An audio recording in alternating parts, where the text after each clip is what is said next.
এবার খাদ্য গ্রহণ করার পর কিভাবে খাদ্য পরিপাক হয় তা নিয়ে আলোচনা করব।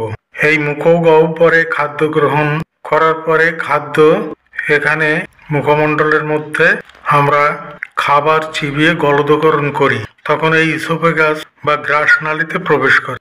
যখন খাদ্য মুখের মধ্যে চিবোতে থাকি তখন আমাদের লালা গ্রন্থি থেকে নিঃসৃত লালা রস খাদ্যবস্তুর সঙ্গে মিশ্রিত হয় এবং খাদ্য পরিপাক শুরু হয়।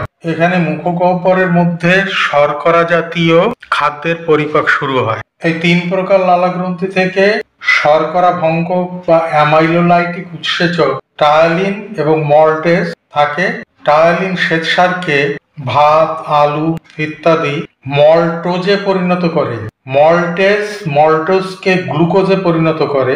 আমরা বেশি সময় ধরে চিড়ে বা মুড়ি যদি চিবোতে থাকি তাহলে মুখের ভেতরে সেটা পরিপাক হয়ে মিষ্টি লাগে। এর কারণ গ্লুকোজের স্বাদ মিষ্টি, আমাদের মুখের মধ্যেই এই পরিপাক ক্রিয়া সম্পন্ন হয়ে গ্লুকোজে পরিণত হয়ে যায়। এই কারণে মুড়ি বা চিড়ে বেশি সময় চিবোলে মিষ্টি লাগে। এরপরে পেরিস্টলসিস প্রক্রিয়ায়, ক্রমসংকোচন প্রক্রিয়ায় খাদ্য গ্রাসনালীর ভেতর দিয়ে পাকস্থলীতে এসে জমা হয়। এই পাকস্থলীতে 2 প্রকারের গ্রন্থি থাকে। এর ভেতরের গাত্রে 2 প্রকার গ্রন্থি থাকে, অক্সিনোটিক গ্রন্থি এবং পেপটিক গ্রন্থি। এই অক্সিনোটিক গ্রন্থি থেকে HCl মানে হাইড্রোক্লোরিক অ্যাসিড নিঃসৃত হয়ে খাদ্যের সঙ্গে মিশে যায় এবং খাদ্য সরল, তরল ও জীবাণুমুক্ত করে। এর পরের ধাপে পেপটিক গ্রন্থি থেকে পেপসিন নিঃসৃত হয়। পাকস্থলীতে এই পেপসিন প্রোটিনকে ভাঙে, প্রোটিন ভঙ্গক উৎসেচক পেপসিন ও রেনিন এবং ফ্যাট ভঙ্গক উৎসেচক গ্যাস্ট্রিক লাইপেজ থাকে।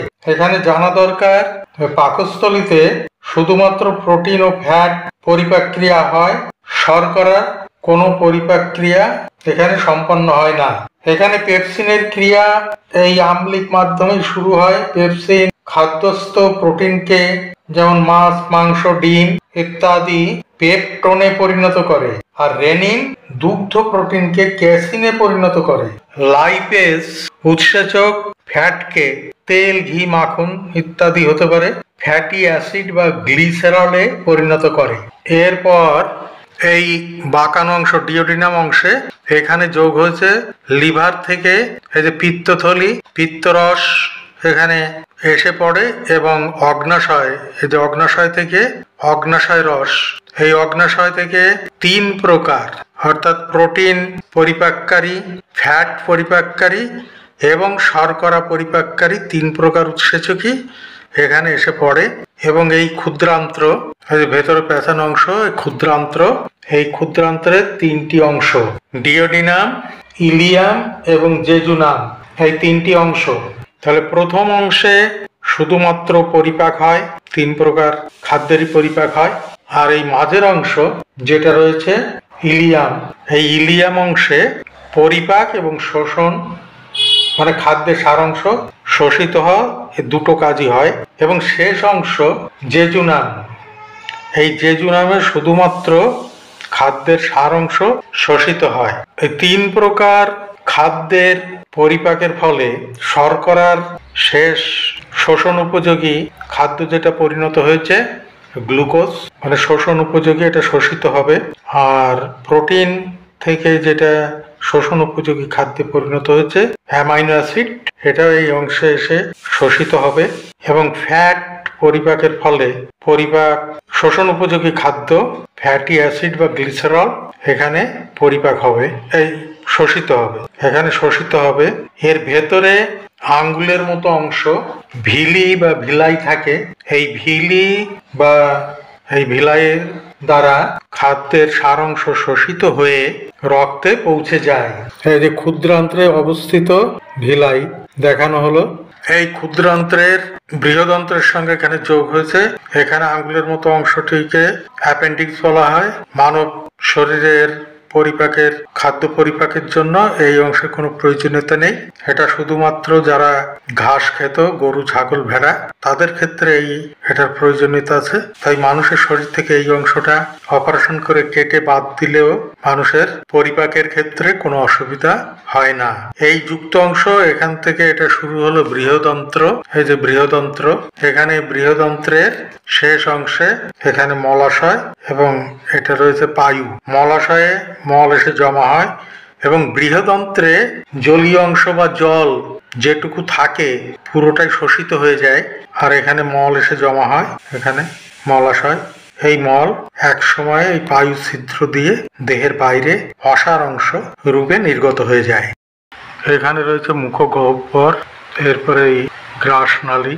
মানুষের কানের দুই পাশে প্যারোটিড লালাগ্রন্থি এক জোড়া, চোয়ালের দুপাশে সাব ম্যান্ডিবুলার লালাগ্রন্থি এক জোড়া, আর জিহ্বার তলদেশে সাবলিঙ্গুয়াল লালাগ্রন্থি এক জোড়া। এই মোট 3 জোড়া লালাগ্রন্থি, যেখান থেকে লালারস নিঃসৃত হয়ে খাদ্যের সঙ্গে মিশে যায়। গ্রাসনালীতে খাদ্য প্রবেশ করার পরে যখন আমরা খাদ্য গলদকরণ করি, গিলে ফেলি, তখন এই গ্রাসনালীর ভিতর দিয়ে খাদ্য পেরিস্টালসিস প্রক্রিয়া মানে ক্রমসংকোচন প্রক্রিয়ায় খাদ্য নিচের দিকে নামতে থাকে এবং এখানে পাকস্থলী, এই পাকস্থলীতে এসে খাদ্য জমা থাকে, কয়েক ঘন্টা জমা থাকে। এরপরে এখানে রয়েছে ডিওডিনাম, এই যে বাঁকানো অংশ নলাকার ডিওডিনাম।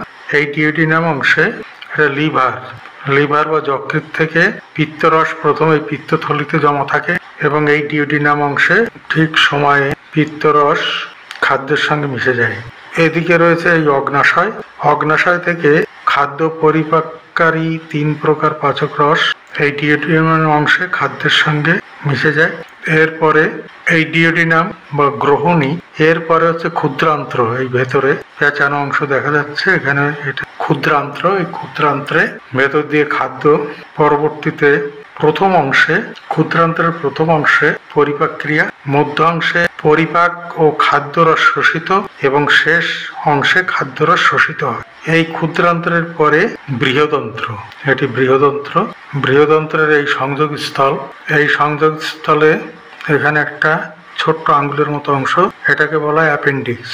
এই অ্যাপেন্ডিক্সের কাজ বর্তমানে মানুষের নেই। এটা যারা ঘাস খেত, গরু, ছাগল, ভেড়া বা তৃণভোজী, তাদের ক্ষেত্রে এই অ্যাপেন্ডিক্সের এইখানে ঘাসের থেকে সেলুলোজ পরিপাক ক্রিয়ার কাজে এই অ্যাপেন্ডিক্স ব্যবহার হতো।